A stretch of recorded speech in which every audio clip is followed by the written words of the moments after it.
Ooh, take a look at this email address. This email address. How do you say it? How do you say this address? If someone asks you for your email address, what do you say? Okay, well, if this is your email address, then you should say john.smith@yahoo.com. Okay, john.smith@yahoo.com. Okay, so we use this word here, dot for this and that. Okay, so in an email address, you use the word dot. What about this? Well, this is 1.5.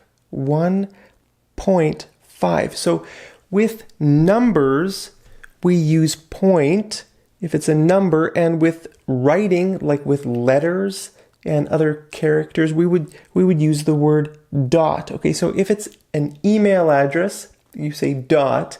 If it's a number, then you say point. Now, this thing is the same. It's the same symbol, right?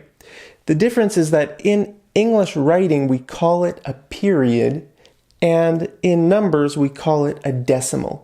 Okay, so that's the name of this symbol. It's called a decimal or a period, depending on if it's writing or numbers. But when you say this symbol, if it's like in an email address, then you would say dot. You wouldn't say period.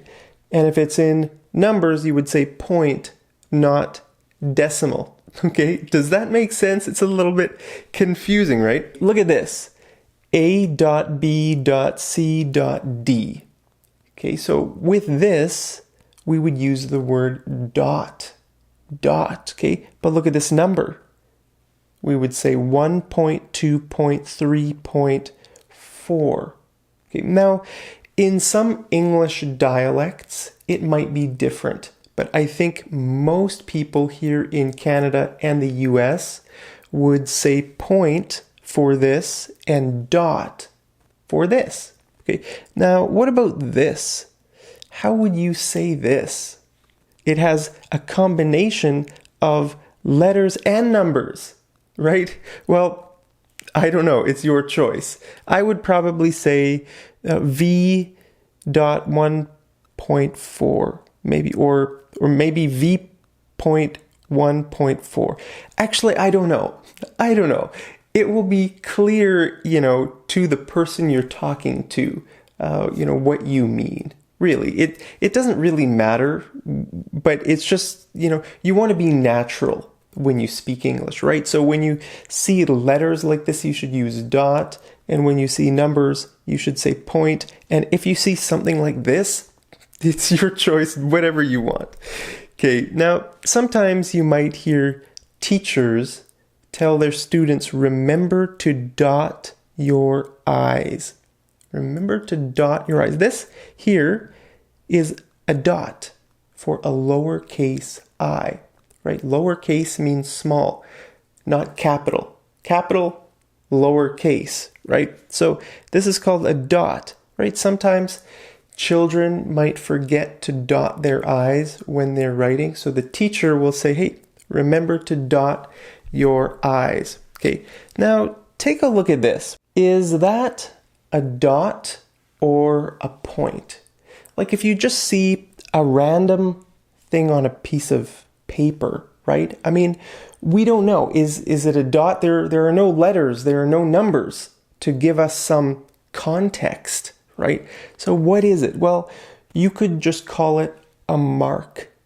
A mark on the page. There's just a mark on the page. You don't know why it's there. It's just there. Maybe it's a printing error, right? This is supposed to be just a plain white page, but the printer put a little mark on the page. Okay, so that's called a mark. Hey, I'm Mark.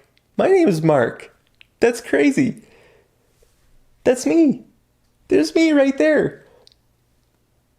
I thought I was better looking than that. Maybe I need plastic surgery.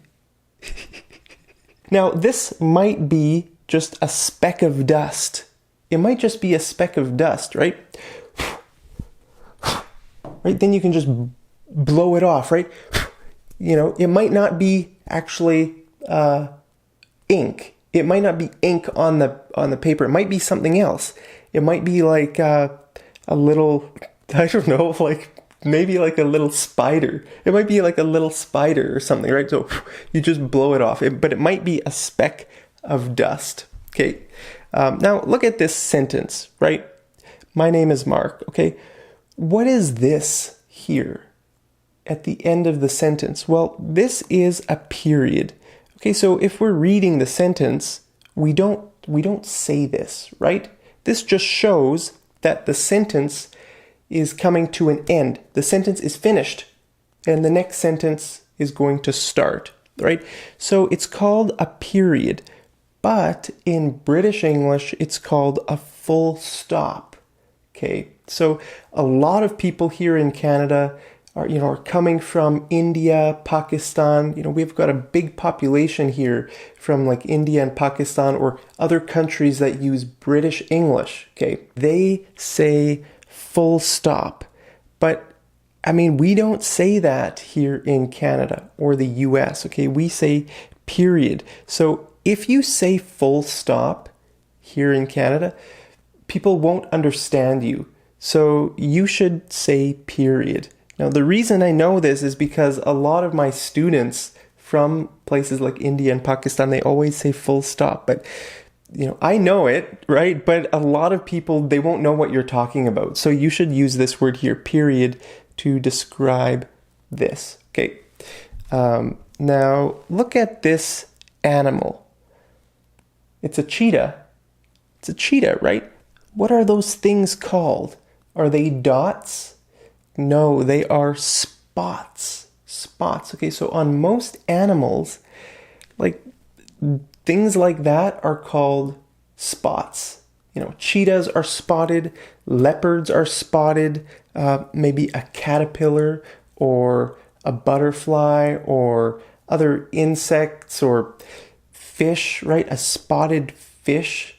So with most animals, we say spots, not dots, not points, not marks. Mark is a very general word. You can use a mark for anything. It doesn't need to be like a circle, like just even like a line on a page could be a mark. Okay, but usually spots are sort of round. They don't need to be perfectly round, but they're sort of round. And dots or points are sort of round or square or something. It's this is flexible. This is sort of, this stuff is flexible. Sometimes there's not one right answer, but sometimes there is one right answer or an answer that is more natural. So I hope you find this stuff helpful. Hey, if you like getting tips like this, I'd be happy if you subscribe to my channel and let me know what kind of things you want to learn in the future. Someone asked me this in the comments today. What's the difference between a dot and a point? When do you use the difference? Okay, so I made a lesson on this. So if you want me to make lessons on a topic, I'll try to help you. But I have a long list of lessons that I want to make as well. So we'll see how fast I make the lessons. But let me know, what do you call this symbol in your language? What's the name of it in your language? Let me know down there in the comments, and I'll see you over in the next episode of Mad English TV. Take care.